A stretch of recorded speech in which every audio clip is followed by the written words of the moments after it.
Totoo ba tong nakikita ko? O hindi pagod lang siguro to? Bakit binabarikadahan, sinisigawan ng dating pinunong bayan ng isang taong kamukha nung sa parisan?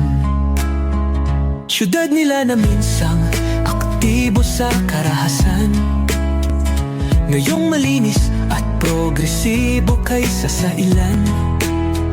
Sigaw nila siya na ang mamuno, para mga durugista ay tumino.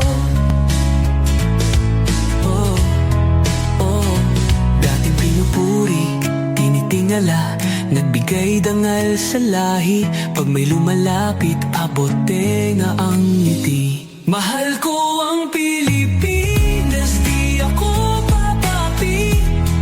Ipinanganak ako sa bayang mapagtimpi.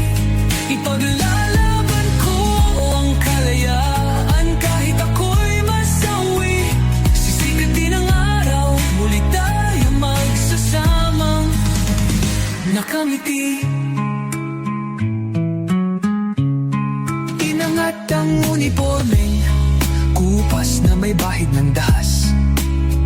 Dudublihin ko sahod nyo, wag na kayo lumihis ng landas. Ulihin nyo mga gumagawa ng masama, kahit pangalan ko nakataya. Akong bahala sa kaso nyo, basta kayo ang nasa tama. Pero ano ang isinukli? Bakit kayo nagpunyagi? Pinakain nyo sa mga estranghero ang 80 na lolo'y parang may mali. Pagkatapos ay angat ang inyong moral na dating mababa.